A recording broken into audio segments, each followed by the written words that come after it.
We're going to look now at a new accelerator in Dubai that wants to help new companies succeed this year and beyond. Alex Collins is the Managing Director of the Mohammed bin Rashid Accelerator down at Emirates Towers, and he's with us in the studio. Alex, good to see you. Thanks for being with us. Good morning. Nice to be here. So there are many accelerators already in Dubai, a lot of them within walking distance of where you are, down in Area 2071 in Emirates Towers. Tell us about yours, why it's different and why we need it. Okay, so you're right. I mean, we're lucky in this region, actually, to have a lot of interest in supporting businesses to grow. The thing about the Mohammed bin Rashid Innovation Fund Accelerator is we're really focused on innovation as our primary focus. So that's about trying to find the most innovative businesses, and it's also about businesses both in the region but also internationally. So getting out there and finding those best ideas and the businesses we can bring to help grow the UAE. It's a wonderful idea, but just before we move on, let's clarify. How is that different from something that, say, the Dubai Future Foundation is doing? Because to a man on a galloping horse, they look quite similar. Yeah, so I think it's about the priorities of where you're focusing. So all accelerators have got a different focus. Some of those other ones look to solve the government's biggest challenges, for example, and they turn those into challenges.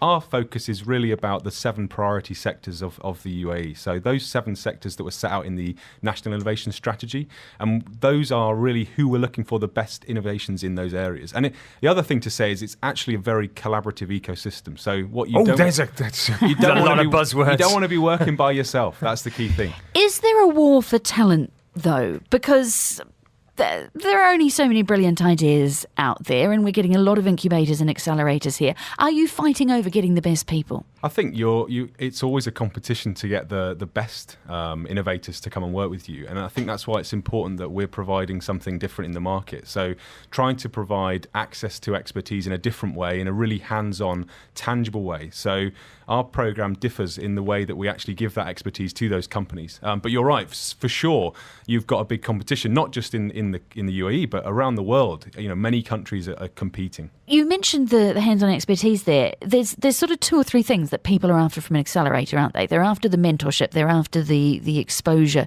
and the knowledge they can gain, the space and the time, and the money. Absolutely, yeah. So part of Mohammed bin Rashid Innovation Fund has got 2 parts. So in 2015, in the Innovation Week, we launched the 2 billion dirham fund, which was about providing access to that finance. But the other thing that companies looking to grow struggle with is the support and the right capabilities to use that money in the right way. So under the banner of MBRIF, we've got both parts. We've got the funding side, but we've also got then the services now through the accelerator. So you were chatting to me earlier about what those things are, and you say, apart from money, and all startups need money, but apart from that, there's 5 things that they all really, or most of them really, really need.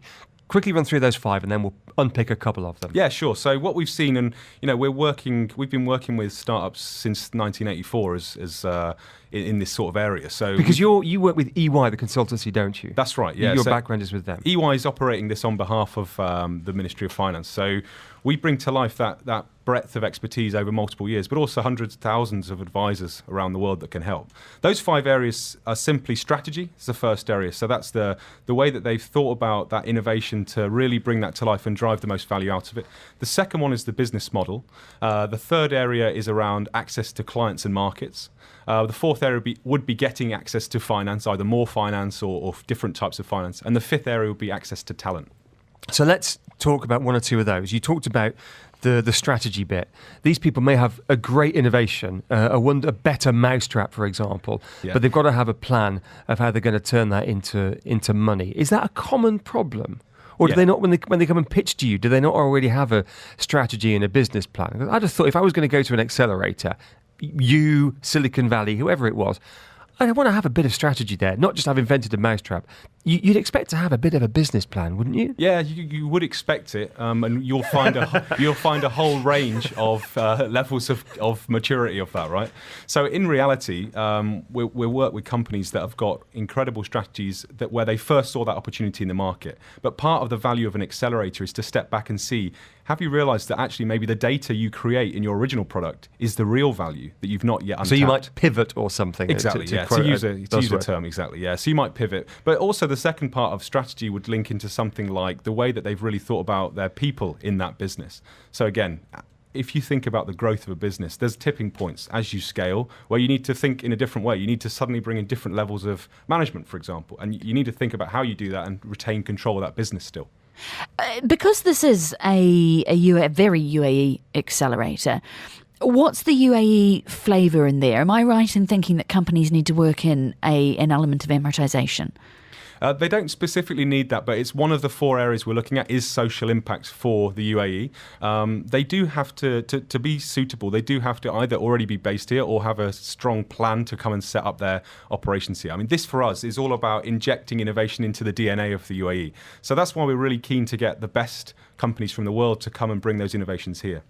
And what's the end game at the end of it? They graduate from the accelerator. Have you got special licenses like the sandbox license at the DIFC? Because you don't just want them to disappear. Yeah, so we don't have a specific path. In fact, the way that the accelerator works, which again is a bit different, is we have a standard menu, if you like, of the services we provide under those 5 areas. But every company that comes in gets a bespoke package. And we agree with them an action plan. And at the end of that 12 months, it could be that they need something like you mentioned around a license, or it could be that finance is their ultimate objective. Or it could be, for example, if they're based here, that their objective is to open up a new market. So every company has very clear KPIs that when they join, they get a 1-year membership. And at the end of that membership, if they're also willing to come back for a 2nd year, and there's no reason they couldn't continue as long as that growth opportunity continues to be there. So let's talk real examples. What companies have you got? Who have you got in the pipeline? What can you tell us? So where we are today is we launched into the public in the end of December, and we're right now in the applications phase. So right now is an amazing time to be on with you guys, because companies can go to the website now on MBRIF.ae and apply now. Those applications for the next wave of companies close on the 7th of February, and then we'll go through a few kind of assessments. They'll come for an interview, and by the 7th of April, the next cohort of 25 companies will join us. What we have been doing, though, is we have worked with a few companies to kind of pilot the process of the accelerator. One of those companies being Yalla Compare, which you would have seen this week just received a significant sum of money through funding. Now, I'm not going to say that was down to us, but we have been working with them, for example, around some of those elements of how they best use that money to grow, as they said in the article, around a digital-first business to drive insurance. It's a great initiative. Going to wish you the best of luck with that. Thanks very much indeed for joining us today. Alex Collins from the Mohammed bin Rashid Innovation Fund Accelerator. Appreciate your time. Thank you very much.